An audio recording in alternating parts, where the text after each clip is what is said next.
प्यारे बच्चों, हम लोग अध्याय 2 के आंकिक प्रश्नों को यहाँ पर हल कर रहे हैं। तो पिछले वीडियो में हम लोगों ने 2.6 तक के आंकिक प्रश्नों को हल किया था। आज हम लोग 2.7 वाला आंकिक प्रश्न हल करेंगे। तो यहाँ पर दिया गया है 2.7 में 2 पिकोफैरेड, 3 पिकोफैरेड और 4 पिकोफैरेड धारिता वाले 3 संधारित्र पार्श्व क्रम में जोड़े गए हैं। पार्श्व क्रम का अर्थ है बच्चों समांतर क्रम। ए, संयोजन की कुल धारिता क्या है। बी, यदि संयोजन को 100 वोल्ट के संभरण से जोड़ दें तो प्रत्येक संधारित्र पर आवेश ज्ञात कीजिए। तो पिछले वीडियो में बच्चों हम लोगों ने श्रेणी क्रम वाला क्वेश्चन देखा था। अभी यहाँ पर समांतर क्रम में संधारित्र जुड़े हुए हैं। तो जो तीनों संधारित्र जुड़े हैं उनकी धारिता क्या है, तो ये है 2.7। तो यहाँ पर जो तीनों संधारित्र जुड़े हैं C1 यहाँ पर 2 माइक्रोफैरेड है, 2 पिकोफैरेड, C2 जो हमारा दूसरा संधारित्र है वो 3 पिकोफैरेड और C3 जो है वो कितना है 4 पिकोफैरेड का है बच्चों। तो ये 3 संधारित्र हैं और किसमें जोड़े गए हैं, समांतर क्रम, जिसको पार्श्व क्रम लिखा गया है। किसमें जुड़े हैं, पार्श्व क्रम, इसी को समांतर क्रम भी कहते हैं, समांतर क्रम में जुड़े हैं। ठीक है बच्चों, तो ये तीनों संधारित्र समांतर क्रम में जुड़े हैं। तो समांतर क्रम हम लोग जानते हैं, ये समांतर क्रम बना देते हैं यहाँ पर इस तरह से। ये तीनों संधारित्र जुड़े हुए हैं, ये ए और बी दो बिंदु हैं जिनके बीच ये तीनों जुड़े हुए हैं। तो यहाँ पर C1, C2 और C3 ये तीनों संधारित्र हैं बच्चों। अब ये कह रहा है कि संयोजन की तुल्य धारिता क्या है बच्चों। तो तुल्य धारिता का हम लोग फार्मूला जानते हैं। तुल्य धारिता C बराबर C1 plus C2 plus C3। ये फार्मूला कब लगता है, जब संधारित्र समांतर क्रम में जुड़े हुए हों। तो समांतर क्रम में जुड़े हैं तो अब इसको सीधे जोड़ देंगे, 2 प्लस 3 प्लस 4 कितना हो गया बच्चों, 4 3 7 2 9। तो 9 पिकोफैरेड यानी तुल्य धारिता जो हमारी हो गई 9 पिकोफैरेड हो गई। तो चूंकि 9 पिकोफैरेड तुल्य धारिता है, अब जो ए वाला ये आंसर है बच्चों, अब बी वाला जो आंसर है क्या कहा गया है, यदि संयोजन को 100 वोल्ट के संभरण से जोड़ दें। संभरण का अर्थ होता है सप्लाई या बैटरी जो हम लोग कहते हैं। तो ये कहा गया है कि इसको 100 वोल्ट के बैटरी से जोड़ दें। ये तो ये जो V है ये कितना है 100 वोल्ट, बैटरी का जो पोटेंशियल ये 100 वोल्ट है। तो तीनों संधारित्रों पर आवेश ज्ञात करना है, कितना कितना आवेश तीनों संधारित्रों पर होगा। तो जब हम लोग समांतर क्रम वाला डेरिवेशन कर रहे थे बच्चों, तो उसमें हमने बताया था कि जब ये संधारित्र समांतर क्रम में जुड़े होते हैं तो इनकी प्लेटों के बीच का विभवांतर, जो बैटरी का विभवांतर होता है, वही विभवांतर इन तीनों की प्लेटों के बीच होता है। अर्थात इन तीनों की प्लेटों के बीच विभवांतर समान, ठीक है, क्योंकि ये डायरेक्ट बैटरी से जुड़े हुए हैं, किंतु इन पर आवेश अलग अलग होगा। तो तीनों संधारित्र पर आवेश की मात्रा कैसे निकालेंगे, तो बहुत आसान सा फार्मूला है, हम लोग जानते हैं C = Q/V से। तो किसी भी संधारित्र पर अगर हमको आवेश जानना हो तो यहां से क्या हो जाएगा, Q बराबर C × V, Q बराबर C × V। तो उस संधारित्र की धारिता क्या है और उस संधारित्र की प्लेटों के बीच विभवांतर क्या है, अगर ये दोनों चीजें पता हो तो हम उस संधारित्र पर आवेश बता सकते हैं। तो अब संधारित्र, पहले संधारित्र पर आवेश Q1 जिसे हम कह लें Q1, इसका मान हम कैसे बता सकते हैं बच्चों, पहले संधारित्र की धारिता क्या C1 है और प्लेटों के बीच का विभवांतर, तो इसकी प्लेटों के बीच का विभवांतर V ही रहेगा। तीनों की प्लेटों के बीच का विभवांतर जो बैटरी का विभवांतर, वही तीनों की प्लेटों के बीच का विभवांतर रहेगा। तो C1 × V। ठीक है बच्चों, अब यहाँ मान रख देते हैं। C1 का मान क्या है 2 पिकोफैरेड। तो पिकोफैरेड को जब हम फैरेड में बदल देंगे 10⁻12 फैरेड हो जाता है। V क्या है, कितना है 100 वोल्ट है। ठीक, तो अब 100 को इसमें मल्टीप्लाई करेंगे तो 10⁻2 हो जाएगा। 10⁻2 चूंकि 100 को लिख सकते हैं तो 10⁻12 और 10⁻2 जुड़ेगा तो 10⁻10 बचेगा। तो क्या हो जाएगा 2 × 10⁻10 कूलाम। ये हो गया किस पर आवेश, पहले संधारित्र पर आवेश। दूसरे संधारित्र पर आवेश बच्चों कैसे निकालेंगे, बहुत आसान है, Q2 C2 into we. We क्यों लिखा, क्योंकि विभवांतर वही है। C2 का मान कितना है, 3 पिको फैरेड है, बस यहाँ 3 लिख देंगे, 3 गुणे 10⁻12, विभवांतर वही है तो 100। यहाँ क्या हो जाएगा, 3 गुणे 10⁻10 कूलाम। इसी तरह से तीसरे संधारित्र पर आवेश बच्चों हम लिखेंगे Q3, तो C3 इंटू वी, तो यहाँ 4 इंटू 10⁻12 हो जाएगा, क्योंकि यहाँ C3 कितना 4 पिको फैरेड है, गुणे 100, तो ये हो जाएगा 4 गुणे 10⁻10 कूलम। ठीक, तो ये तीनों संधारित्र पर आवेश हमारा हो गया। तो ये 3 आंसर हो गए, तीनों संधारित्रों पर ये आवेश, और पहले का आंसर हमारा ये हो जाएगा बच्चों। तो ये 2 आंसर आपके मिल गए। तो इस तरह से ये हमारा 2.7 वाला क्वेश्चन है। तो इसी तरह से श्रेणी क्रम या समांतर क्रम वाले जितने भी न्यूमेरिकल आपको मिलेंगे, इसी तरह से हमको हल करने होते हैं। तो आप लोग इसको नोट कर लें। अब हम लोग नेक्स्ट क्वेश्चन करते हैं 2.8। बच्चों जो इसमें अगला क्वेश्चन है 2.8, पट्टिकाओं के बीच वायु वाले एक समांतर पट्टिका संधारित्र, अर्थात समांतर प्लेट संधारित्र है जिसके बीच में वायु है, कि प्रत्येक पट्टिका का क्षेत्रफल 6 गुणे 10⁻³ मीटर स्क्वायर तथा उनके बीच की दूरी 3 मिलीमीटर है। संधारित्र की धारिता को परिकलित कीजिए, पहली चीज। दूसरा क्या निकालना है इसमें, यदि इस संधारित्र को 100 वोल्ट के संभरण से जोड़ दिया जाए तो संधारित्र की प्रत्येक पट्टिका पर कितना आवेश होगा बच्चों, ये चीज हमको निकालनी है। तो इसमें क्या क्या चीजें दी गई हैं वो चीज हम नोट कर लेते हैं। तो समांतर प्लेट वायु संधारित्र है, प्लेटों के बीच वायु भरा है, संधारित्र है। इसका क्षेत्रफल, जो संधारित्र है उसकी प्लेटों का जो क्षेत्रफल दिया गया है 6 गुणे 10⁻³ मीटर स्क्वायर, और प्लेटों के बीच की जो दूरी दी गई है वो कितनी दी गई है, 3 मिलीमीटर, डी का मान। तो इसको मीटर में बदलेंगे, 3 गुणे 10⁻³ मीटर हो जाएगा। ठीक है, और बाद में इसे एक 100 वोल्ट की सप्लाई से जोड़ दिया जाता है, तो संधारित्र की प्रत्येक प्लेट पर कितना आवेश होगा, ये चीज हमको निकालनी है। तो पहली चीज हमको निकालनी है धारिता। तो ये हमारा समांतर प्लेट संधारित्र है, ए का मान हमारा दिया है 6 गुणे 10⁻³ मीटर स्क्वायर, और डी का मान दिया है 3 मिलीमीटर, और प्लेटों के बीच हमारी वायु है। तो हम लोग जानते हैं समांतर प्लेट वायु संधारित्र की धारिता का फार्मूला ε0a/d होता है बच्चों, ये आपको याद होगा, फार्मूले याद रखिए। ε0 का मान ये भी याद होना चाहिए आपको, 8.85 इंटू 10⁻12 होता है। ए का मान हमारा दिया गया है 6 गुणे 10⁻³ मीटर स्क्वायर, प्लेटों का क्षेत्रफल, और डी का मान 3 मिलीमीटर, इसको मीटर में बदल के रखेंगे, 3 गुणे 10⁻³ हो जाएगा, 3 गुणे 10⁻³। अब इसको हल जब करेंगे बच्चों, तो ये हमारा 10⁻³ से 10⁻³ कैंसिल हो जाएगा, 3 से ये 2 बचेगा, और 2 से इसमें मल्टीप्लाई कर देते हैं, तो 2 बच्चे 10, 2 8 16 1 17, और 2 8 16 1 17, 17.7 गुणे 10⁻12, ये पिको फैरेड में आएगा।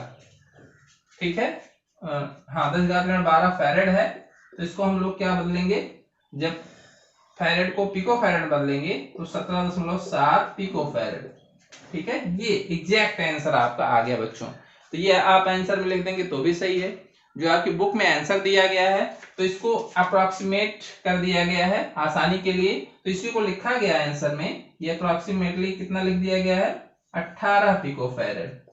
ठीक है बच्चों, तो ये आपका आंसर हो जाएगा, यानी ये जो संधारित्र है इसकी धारिता कितनी है, 18 पिको फैरेड है बच्चों। तो ये पहला आंसर आ गया हमारा संधारित्र की धारिता का।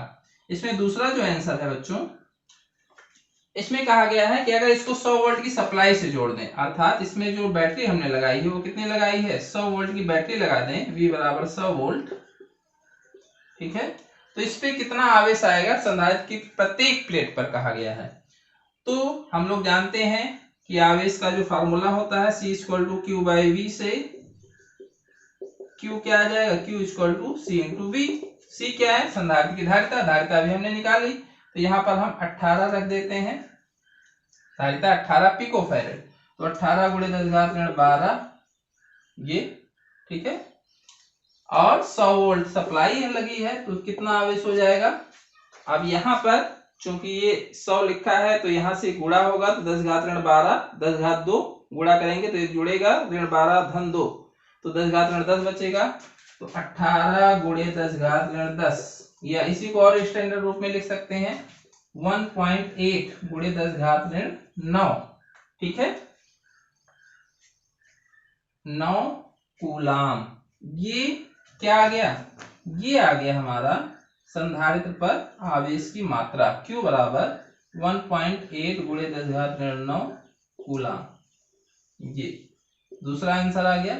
प्रत्येक प्लेट पर आवेश कह रहा है, तो प्रत्येक प्लेट का अर्थ है कि हमने बताया था कि जो एक प्लेट पर धन आवेश होता है उतना ही आवेश दूसरी प्लेट पर ऋण होता है, तो धन आवेश इस प्लेट पर, ऋण आवेश इस प्लेट पर, तो लेकिन टोटल आवेश अगर कहा जाए तो ये हम लोग एक प्लेट के आवेश को मानते हैं, तो इतना एक प्लेट पर धन आवेश होगा और दूसरी प्लेट पर इतना ही ऋण आवेश होगा।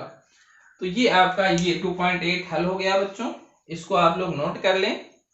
अब हम लोग इसके आगे क्वेश्चन करेंगे, तो जो अगला क्वेश्चन 2.9 है बच्चों वो इसी से रिलेटेड है, इसी में थोड़ा सा बढ़ा दिए गई हैं चीजें, वो हम लोग करेंगे। तो इसमें जो चीजें की गई हैं, इसमें इस संधारित्र पर कितना आवेश है ये चीज आपको ध्यान रखना होगा, क्योंकि इसी से संबंधित अगला क्वेश्चन बनाया गया है 2.9।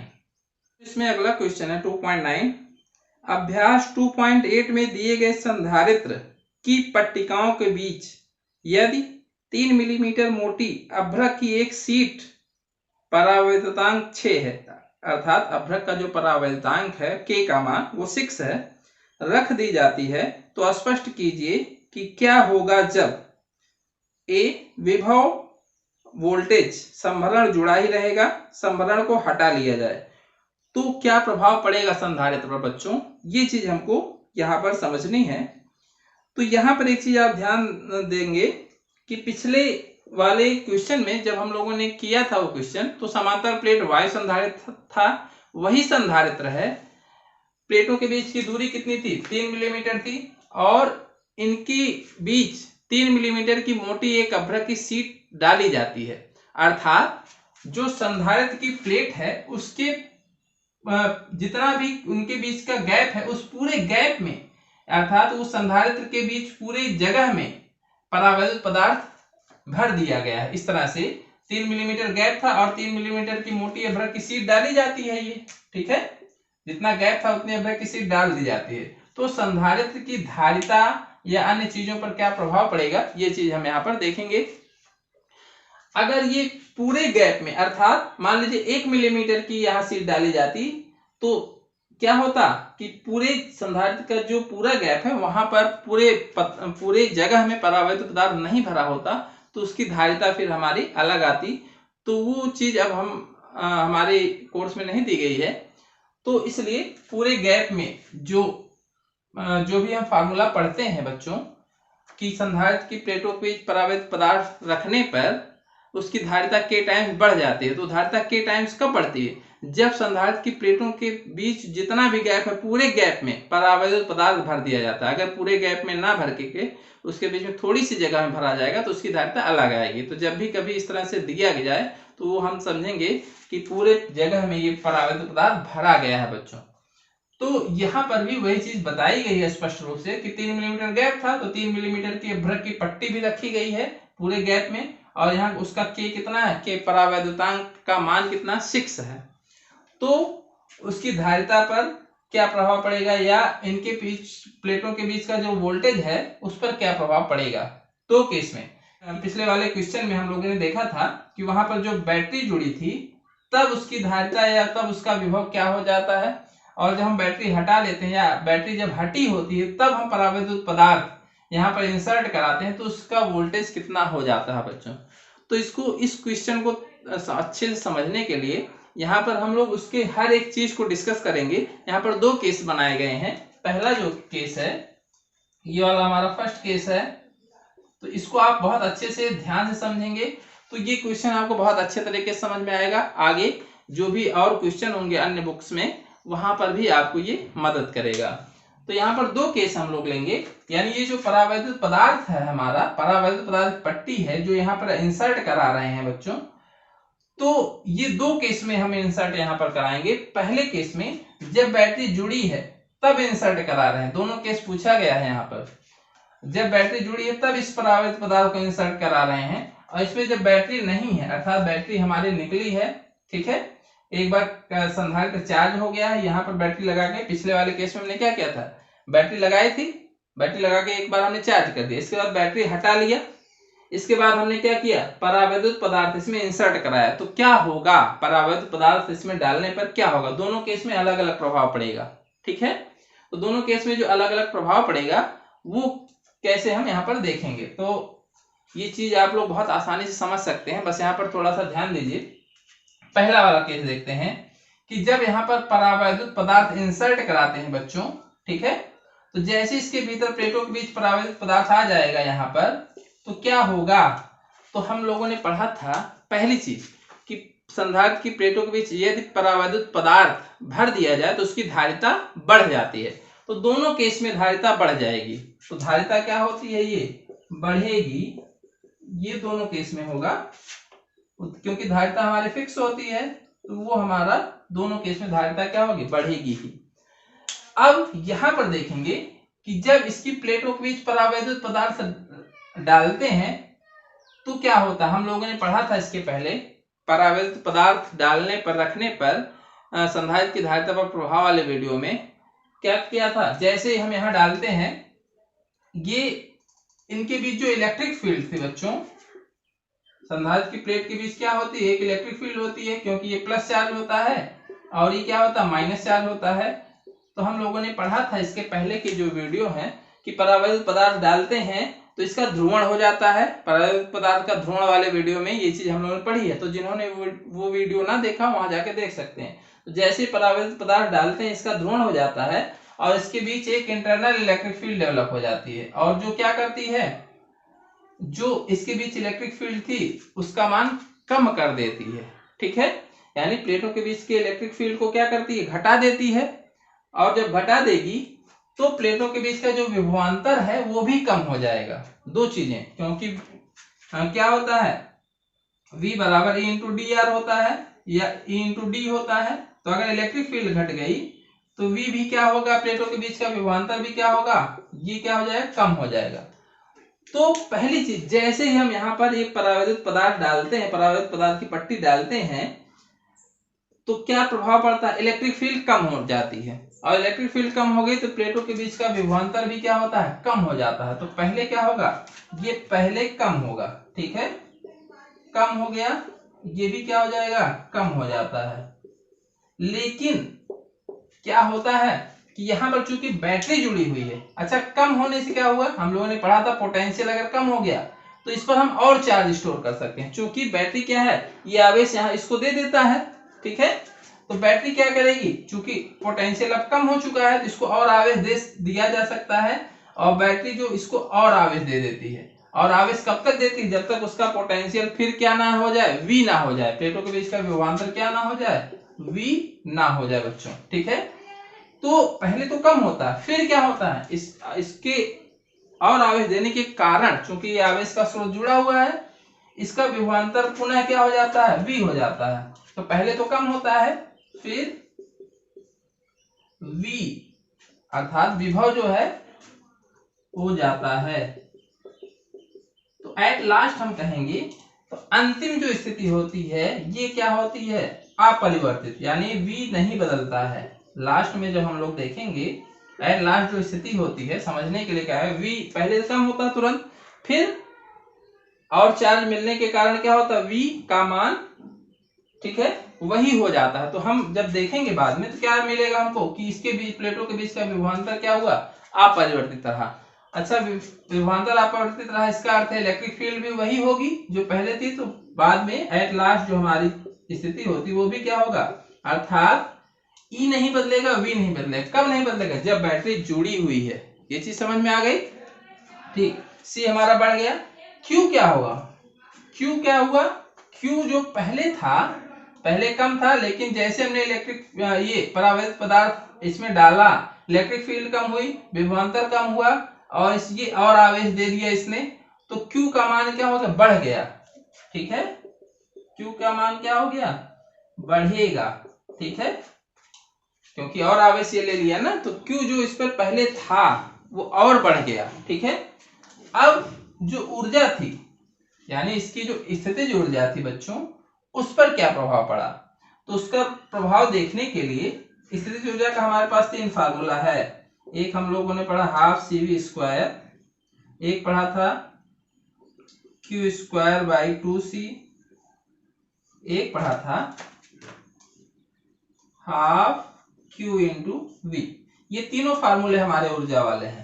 तो हम इसमें कौन से फार्मूले से इस संधारित्र की स्थितिज ऊर्जा को देखेंगे, तो इसमें देखेंगे तो हम वो फार्मूला लगाते हैं बच्चों कि जिसमें चूंकि दो वेरिएबल यहाँ पर है CV, QC और QV, तो यहाँ पर चूंकि धारिता बढ़ गई है, क्यों, क्योंकि परावैद्युत पदार्थ हमने डाला है तो धारिता भी बढ़ी।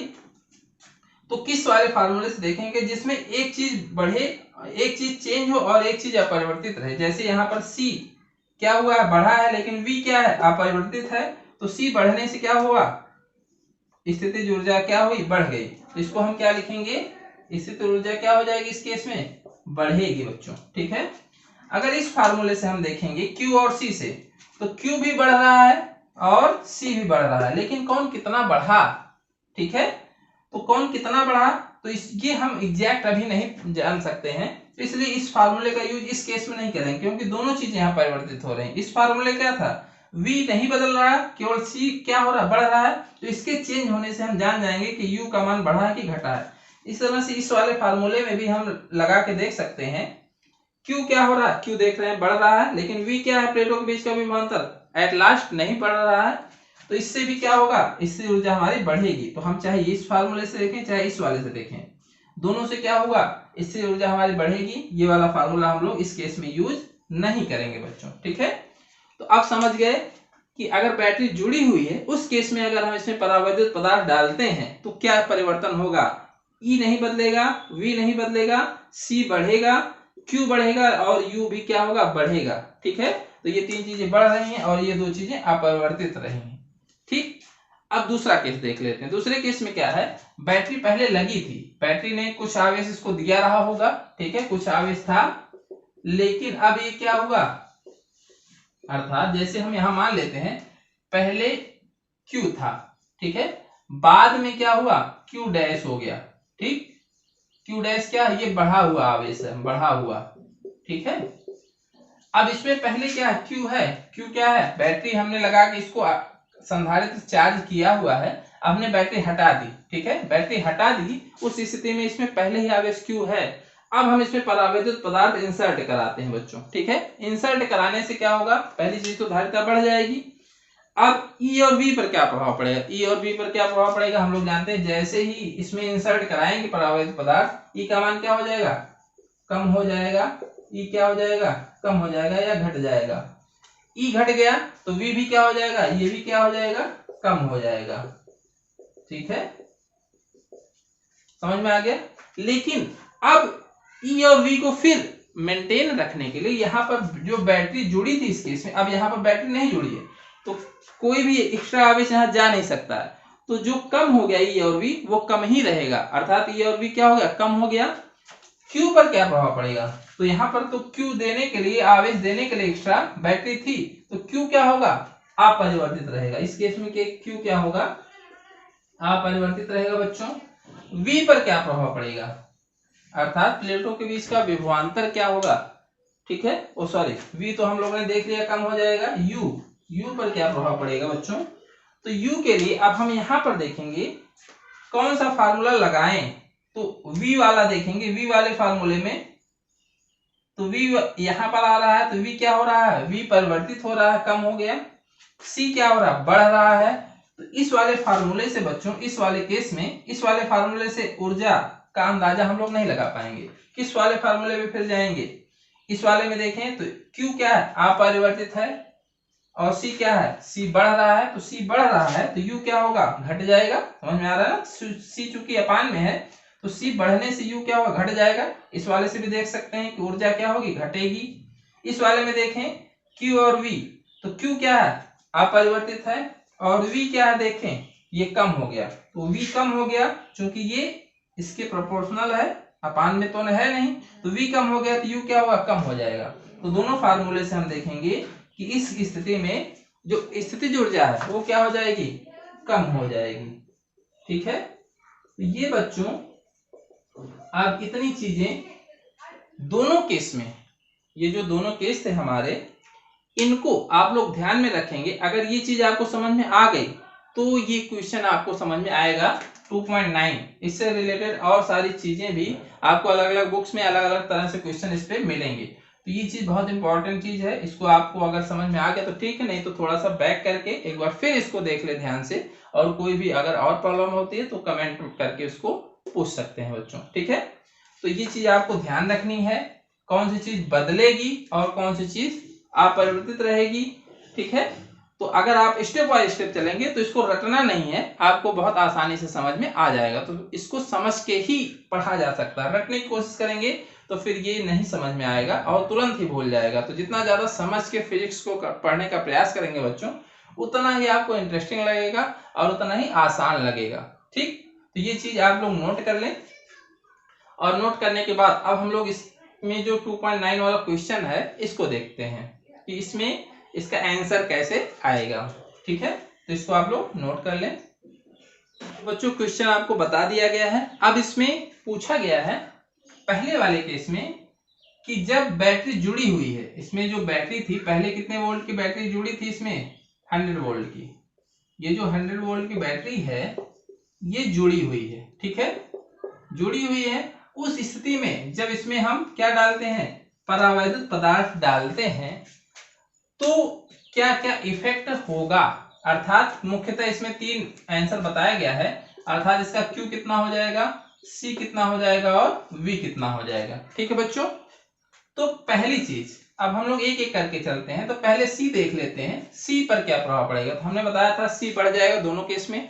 C कितना हो जाएगा, तो C बराबर K epsilon not A by D, ये हो जाएगा क्योंकि पूरे भाग में परावैद्युत पदार्थ डाला गया है। तो K का मान दिया गया 6। ठीक है बच्चों, तो 6 हो गया। Epsilon not A by D का मान अभी हम लोगों ने निकाला था 18 पिको फैरेड। ठीक है, नियर अबाउट वाला जो आंसर था वही लिखेंगे। तो 18 पिको फैरेड, तो 18 छक्का 108। तो यहाँ पर क्या हो जाएगा, 108 पिको फैरेड क्या हो गई, इस संधारित्र की धारिता हो गई। तो पहला आंसर हो गया, इसकी धारिता बढ़ जाएगी, कितनी हो जाएगी, 108 पिको फैरेड, अर्थात 6 गुना हो जाएगी। ये सीधे सीधे हम लोग जानते हैं, पहला आंसर हो गया। दूसरा आंसर इसमें क्या होगा, V पर क्या प्रभाव पड़ेगा। तो अभी हम लोगों ने जस्ट पढ़ा है कि जब बैटरी जुड़ी हुई हो और परावैद्युत पदार्थ हम इसमें डालें तो V पहले कम होता है, लेकिन बाद में फिर उतना ही प्लेटों के बीच विभवांतर कितना होगा, जितना बैटरी का विभवांतर है उतना ही फिर हो जाएगा, अर्थात V का मान अपरिवर्तित रहेगा। क्योंकि पहले भी 100 था, थोड़ी देर के लिए कम होता है, फिर तुरंत ही क्या हो जाता है और आवेश चले जाते हैं और इसका मान अपरिवर्तित रहता है। तो V कितना रहेगा, 100 वोल्ट ही रहेगा बच्चों। ठीक है, तीसरा, अब तीसरी चीज हमको यहाँ क्या निकालनी है, Q का मान। तो Q हम लोग जानते हैं Q equal to C into V से निकाल सकते हैं। Q बराबर C इंटू V, तो C कितना है 108, इसकी धारिता तो अब 108 हो चुकी है ना, क्योंकि जैसे हमने इसको यहाँ रखा। तो 108 पिको फैरेड, तो पिको को फैरेड में बदलेंगे तो 108 गुणे 10⁻12 गुणे क्या V का मान कितना 100, तो 100 वोल्ट हो गया। तो इसको यहाँ पर मल्टीप्लाई करेंगे तो 10⁻10 हो गया। तो 108 गुणे 10⁻10 ठीक कूलाम, या इसको और उस तरह लिखना है तो इसको लिखेंगे 1.08 इंटू 10⁻−10। 10 को चूंकि 0.2 अंक इधर आ गया तो इसको लिख सकते हैं 10⁻8 कूलाम। तो जो भी आंसर आपको अच्छा लगे, दोनों आंसर ठीक है, ये आप लिख सकते हैं। तो यहाँ पर तीनों चीजें हमको मिल गई, C कितना हो जाएगा, V कितना हो जाएगा और Q कितना हो जाएगा।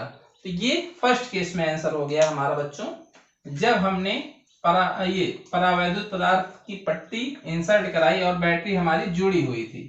ठीक है, ये पहले केस में था। दूसरे केस में क्या है कि संभरण को जब हटा लिया गया तब इसमें परावैद्युत पदार्थ की पट्टी डाली गई है। ठीक, तो बी वाला जो केस है जब इसमें बैटरी जुड़ी नहीं है। ठीक है बच्चों, तो जब बैटरी जुड़ी नहीं है अर्थात बैटरी एक बार बैटरी ने अब इसको आवेशित कर दिया है। ठीक है, अब हमने बैटरी हटा ली। ठीक, तो इस पर जब हमने आवेशित इसको कर दिया है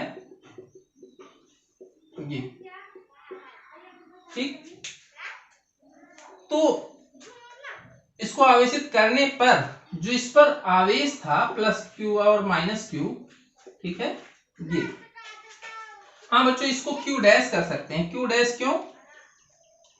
क्योंकि इसमें ये आवेश अब क्या हुआ, बढ़ गया, आवेश बढ़ गया। पहले कितना था, क्यू था। पिछले वाले केस में जब हमने परावैद्युत पदार्थ की पट्टी नहीं डाली थी तो आवेश कितना था देख सकते हैं 1.8 इंटू 10⁻⁹ कूलम। अगर 10⁻⁹ देखेंगे इसको 10⁻⁹ में अगर लिखेंगे तो इसको हम लिख सकते हैं 10.8। तो आप देख सकते हैं यहाँ कितना था 1.8 इंटू 10⁻⁹ कूलम था, यहाँ पर 10.8 इंटू 10⁻⁹ हो जाएगा। अब ये 10⁻⁹ कूलम।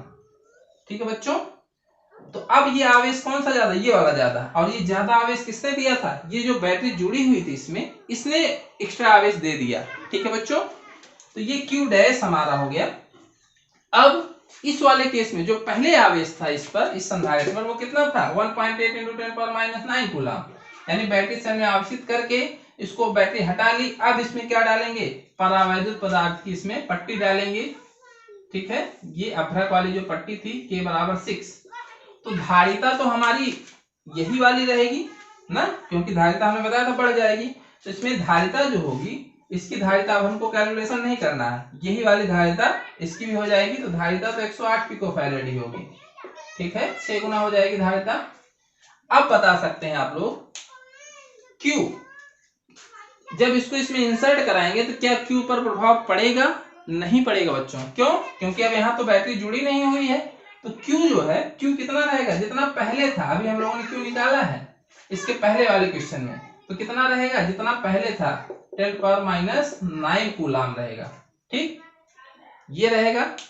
अब V पर क्या प्रभाव पड़ेगा? अब V इस स्थिति में जो हमने कहा V का मान हम कैसे निकालेंगे।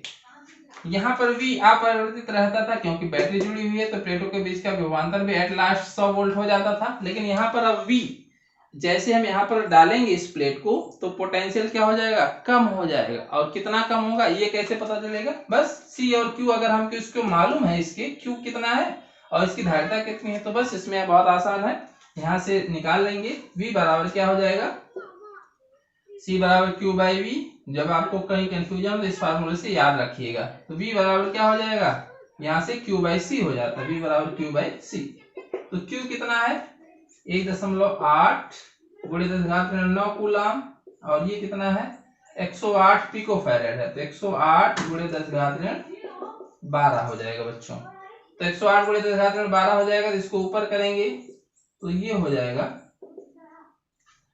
1.8 गुणे 10⁻12 हो जाएगा, और धन 12 और ऋण 9, तो कितना हो जाएगा 3 10⁻3 बटे 108। ठीक है बच्चों, तो ये हो गया। अब चूंकि 1000 इसमें गुणा कर दें क्योंकि 108 से डिवाइड करना है, तो ये 18 एक दशमलव में चला जाएगा 0, और 2 0 और बच जाएगा 118 बटे 108। ठीक है बच्चों, तो ये हमारा जो हो जाएगा ये इसका, इसको हल करने में 16.66 या 16.6 वोल्ट। तो ये प्लेटों के बीच का विभवांतर हो जाएगा। विभवांतर क्या हो जाएगा, कम हो जाएगा। ठीक है, अब आपको पता है क्यों कम हो जाएगा, इसीलिए जब तक आप डिटेल में नहीं पढ़ेंगे तब तक आपको कंफ्यूजन बनी रहेगी। इसीलिए हमने इससे पहले जो दोनों केस थे वो आपको डिस्कस करा दिए, तो आपको ये क्वेश्चन बहुत आसान लग रहा होगा। तो आप लोग इसको नोट कर लें, और जो भी कंफ्यूजन हो इसमें, अगर कोई दिक्कत हो तो भी आप कमेंट करके उसमें पूछ सकते हैं बच्चों। ठीक है, तो हम लोग अगला क्वेश्चन करेंगे। 2.10 12 पिकोफैरेड का एक संधारित्र 50 वोल्ट की बैटरी से जुड़ा है। संधारित्र में कितनी स्थिर वैद्युत ऊर्जा संचित होगी। तो इसमें ये क्वेश्चन बहुत आसान क्वेश्चन है, केवल फार्मूले पे बेस्ड है। कुछ क्वेश्चन बहुत आसान दिए गए हैं। इसमें क्या कहा गया, एक 12 पिकोफैरेड का संधारित्र है, तो धारिता कितनी है 12 पिकोफैरेड। तो इसको फैरेड में बदलेंगे तो 12 गुणे 10⁻12 फैरेड। ठीक है। और बैटरी जिससे जुड़ा है वो कितने वोल्ट की है, 50 वोल्ट की बैटरी है। तो इसकी स्थिर वैद्युत स्थितिज ऊर्जा का मान पूछ रहा है। तो हम लोग जानते हैं स्थिर वैद्युत स्थिर ऊर्जा का फार्मूला हाफ CV² है। तो बस इसी से आप हल कर लें। हाफ C का मान हमारा कितना है, 12 × 10⁻12, ठीक है। और B का मान कितना है, 50 है, तो 50 का स्क्वायर होगा, तो 50 × 50 बच्चों। तो आप इसको कैंसिल करेंगे, 6 हो गया, तो ये हो गया 5 × 25, तो 6 × 25 गुणे 2 × 10⁻2 × 10⁻12 इतनी चीजें बनेंगी। तो 10⁻2 × 10⁻12, तो 10⁻10 बचेगा, और 25 छक्का 150 × 10⁻10। और क्या निकालना है, ऊर्जा, तो ये हो जाएगा जूल, ठीक है। तो 2 अंक दशमलव और इधर करेंगे, तो 1.5 × 10⁻8 जूल, ये आपका आंसर हो गया। तो ये एक बहुत ही आसान क्वेश्चन था बच्चों, केवल डायरेक्ट फार्मूले पर था। आपको फार्मूला अगर याद है तो ये क्वेश्चन आप बहुत आसानी से लगा सकते हैं। तो आप लोग इसको नोट कर लें। अब हम लोग इसका जो लास्ट क्वेश्चन है 2.11 उसको करेंगे बच्चों। जो इसमें अगला क्वेश्चन है, 200 वोल्ट संभरण सप्लाई से एक 600 पिकोफैरेड के संधारित्र को आवेशित किया जाता है, फिर इसको संभरण से वियोजित कर देते हैं तथा एक अन्य 600 पिकोफैरेड वाले अनावेशित संधारित्र से जोड़ देते हैं। इस प्रक्रिया में कितनी ऊर्जा का ह्रास होता है, ठीक है बच्चों। तो यहाँ पर क्या कहा गया है, तो यहाँ पर इस ऊर्जा ह्रास का एक डेरिवेशन ही होता है जो अब हमारे कोर्स में नहीं है, लेकिन इसमें न्यूमेरिकल दे दिया गया है तो बता देते हैं। इसमें क्या कहा गया है कि पहले एक 600 पिकोफैरेड का एक संधारित्र था, ठीक है। इसको हमने एक 200 वोल्ट की सप्लाई से जोड़ दिया, तो इसकी प्लेटों के बीच का विभवांतर कितना हो जाएगा, जितनी सप्लाई है उतना ही विभवांतर प्लेटों के बीच का हो जाता है, 200 वोल्ट। तो इस संधारित्र की जो स्थितिज ऊर्जा है वो कितनी होगी, तो वो हम लोग जानते हैं कितनी हो जाएगी, U = हाफ CV² से हम लोग निकाल लेंगे। तो हाफ CV² से इसका कैलकुलेशन करेंगे, तो C का मान कितना, 600 पिकोफैरेड, पिकोफैरेड को फैरेड में लेंगे 10⁻12, V² करना, तो V 200 है, तो 200 × 200 बच्चों। तो 2 से इसको कैंसिल कर देते हैं, 100 हो गया, ठीक। तो पहले तो सब जीरो, 1 2 3 4 5 6, तो 10⁻6 पहले ही हो जाएगा, और 10⁻12 और है, तो बाकी क्या बचा, 2 और 6, तो 12 × A बचा। तो अब इसको और करेंगे, तो 12 × 10⁻6 और 10⁻12, तो 12 में से 6 गया 6, तो 10⁻6 जूल। तो ये स्थिर वैद्युत स्थितिज ऊर्जा है किसकी, इस वाले केस में जब ये बैटरी से जुड़ा हुआ था बच्चों, ठीक है। अब अगले केस में क्या कहा गया, अगले केस में कि अब हमने बैटरी हटा दी, बैटरी हटा देने के बाद क्या किया, एक अनावेशित संधारित्र। अब इस पर हम एक चीज और निकाल लेते हैं कि इस पर आवेश कितना होगा, ठीक है, उसका काम लगेगा अभी। तो इस पर जो आवेश है, बैटरी किसको कितना आवेश देगी, तो कैसे निकालेंगे, इस संधारित्र पर जो आवेश है, तो Q, संधारित्र पर आवेश हम लोग जानते हैं Q = C × V से। C कितना है, 600 पिकोफैरेड, 600 × 10⁻12, V का मान 200, ठीक। तो 6 दूनी 12 हो गया, और 10⁻3 1 2 3 4 0 है, तो 10⁻4 10⁻12 × 10⁻4, ठीक है। तो ये हमारा हो गया -12 और 4 10⁻8, तो 12 × 10⁻8, ये हो गया कूलाम। तो ये Q का मान हो गया बच्चों, Q का मान हो गया 12 × 10⁻8 कूलाम, ठीक है। तो इस पर आवेश इतना है, ये जो Q है इस पर आवेश है +Q और -Q, और इसकी स्थिति ऊर्जा इतनी है। अब प्लेटों के बीच का विभवांतर 200 वोल्ट है। अब जैसे ही हम यहाँ पर दूसरा अनावेशित संधारित्र जोड़ेंगे, अर्थात इस पर आवेश नहीं है बच्चों, तो ये जो आवेश था Q किस पर था, 12 × 10⁻8 कूलाम, ठीक है, ये इस पर आवेश था। तो यही आवेश, चाहे हम कहें कि हमने इसके पहले पढ़ा हुआ है कि जैसे चूंकि इसकी धारिता दोनों की समान है, तो जैसे ये दूसरा अनावेशित संधारित्र जोड़ेंगे तो यही आवेश दोनों पे बराबर बराबर बढ़ जाएगा, या हम ऐसे कहें ये पूरे संयोजन पर जो आवेश होगा, पूरे यही आवेश, ये पूरे संयोजन का आवेश होगा, क्योंकि और बाहर से तो कोई आवेश देने वाला है नहीं, जो आवेश संधारित्र के पास है वही बटेगा। ठीक है, तो ये पूरे संयोजन का आवेश हो जाएगा बच्चों। ठीक है, और संयोजन की धारिता क्या हो जाएगी? संयोजन की धारिता का अर्थ है, चूंकि अब इसमें एक संधारित्र है, इसमें दो संधारित्र हो गए, तो संयोजन की जो धारिता है, संयोजन की धारिता, तो ये दोनों किस में जुड़े हैं? पैरेलल में जुड़े हैं ना, क्योंकि देख सकते हैं इन दोनों के बाईं तरफ वाला प्लेट एक बिंदु से, दाईं तरफ वाला दूसरे बिंदु से, तो संयोजन की जो धारिता है C बराबर C डैश कह लें, क्योंकि यहाँ C हमने ले लिया है इसकी धारिता के लिए, तो ये हो जाएगा C प्लस C, यानी 600 प्लस 600, ये हो गया 1200 पिको फैरेड। ठीक, ये संयोजन की धारिता हो गई। तो संयोजन का आवेश हमको पता है, संयोजन की धारिता पता है, तो संयोजन का विभव कितना हो जाएगा? क्योंकि अब विभव 200 नहीं रहेगा, तो संयोजन का जो विभव होगा ये हम निकाल लें, तो संयोजन का विभव। ठीक है, क्यों निकालने हैं हम वो भी बताएंगे। तो V बराबर हम लोग जानते हैं, V बराबर क्या होता है? Q by C, Q by C. संयोजन का आवेश 12 गुणे 10⁻8 कूलम, आवेश हमने लिख दिया, धारिता कितनी है? 1200 पिको फैरेड, तो 1200 गुणे 10⁻12। ठीक बच्चों, तो इसको हम हल जब करेंगे तो 12 गुणे 10⁻8 ये हो गया, और 2 जीरो है तो जीरो इसमें जब करेंगे तो 12 गुणे 10⁻10 हो जाएगा, तो 12 से 12 कैंसिल हो गया बच्चों, और 10⁻10 जब ऊपर जाएगा तो 10⁻8 गुणे 10⁻10 हो जाएगा, और 10⁻8 गुणे 10⁻10 10⁻2 बचेगा, और जिसको हम कहेंगे 100।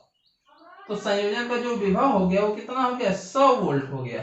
ठीक बच्चों, तो संयोजन का विभव हमारा कितना आ गया? 100 वोल्ट।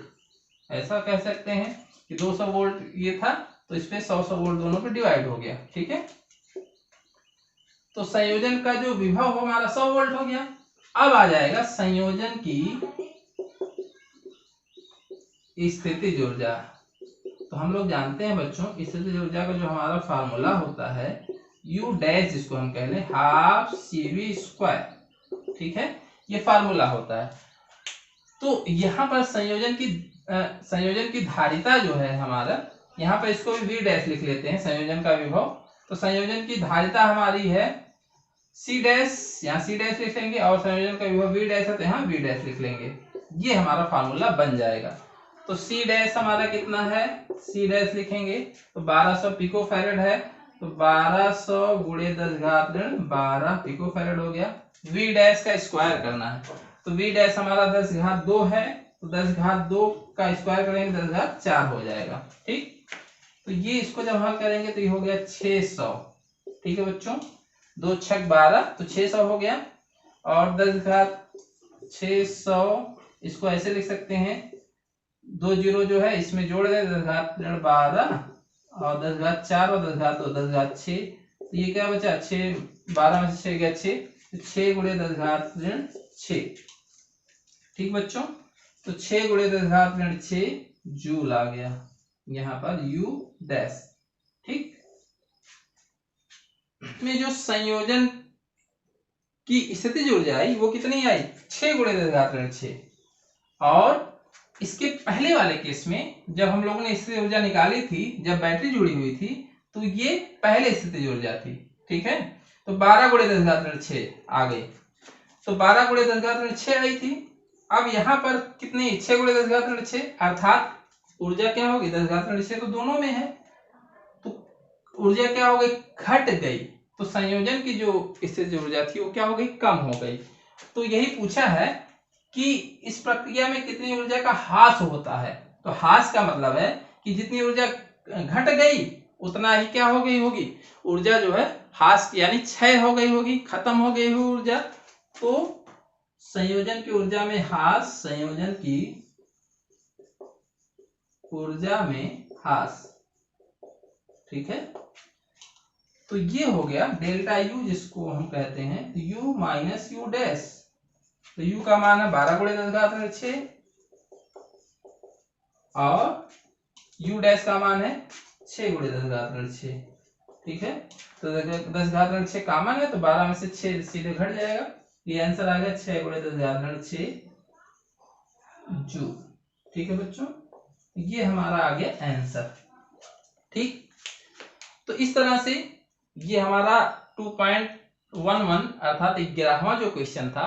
तो एनसीईआरटी की किताब बच्चों यहाँ तक ये क्वेश्चन दिए गए हैं, जो यहाँ तक हम लोगों को करना है। जो अतिरिक्त अभ्यास वाले क्वेश्चन हैं, ये कॉम्पिटिटिव एग्जाम्स के लिहाज से इनका स्टैंडर्ड थोड़ा हाई होता है, तो वो अभी फिलहाल हमको नहीं पढ़ना है। जिनको ज्यादा जिज्ञासा वो ट्राई कर सकते हैं। तो बहरहाल इतना ही पर्याप्त है। लेकिन इसमें जो न्यूमेरिकल्स हैं वो इनकी मात्रा जो है बहुत कम है, और वो हमने बता दिया है। चूंकि अभी समय कम है तो बहुत ज्यादा न्यूमेरिकल बताना संभव नहीं है, किंतु आप लोग दूसरी बुक्स से भी न्यूमेरिकल को हल करते रहें, क्योंकि जितना ज्यादा आप न्यूमेरिकल लगाएंगे उतना ही ज्यादा आपके लिए फायदेमंद होगा। न्यूमेरिकल पर क्यों जोर दे रहे हैं हम, क्योंकि कभी कभी पेपर्स में 50% या उससे अधिक भी न्यूमेरिकल पूछ लिए जाते हैं। अब की बार जो पेपर आया था बच्चों, उसमें बहुत ज्यादा न्यूमेरिकल्स पूछे गए थे, तो न्यूमेरिकल भी आपका एक इम्पॉर्टेंट पार्ट हो जाता है। तो अगर थ्योरी आपने अच्छे से समझा है तो न्यूमेरिकल आसान होता है, कैलकुलेशन बस आप ध्यान रखा कीजिए। तो उसको आप जो दूसरी बुक्स हैं उनसे भी आप न्यूमेरिकल्स हल कीजिए, इसके जो एग्जाम्पल्स हैं उसको भी करने का प्रयास कीजिए, और अगर आपको नहीं समझ में आता तो उसको आप पूछिए भी, हम उसको बताएंगे। अब हम लोग नेक्स्ट चैप्टर जो चैप्टर नंबर 3 है उसको स्टार्ट करेंगे। करंट इलेक्ट्रिसिटी, विद्युत धारा वाला जो चैप्टर है, बहुत इंपॉर्टेंट चैप्टर है ये, और इससे रिलेटेड बहुत सारे क्वेश्चंस एग्जाम में आते हैं बच्चों, ठीक है। तो फिर हम लोग अगले वीडियो में नए चैप्टर के साथ मिलेंगे। Thank you.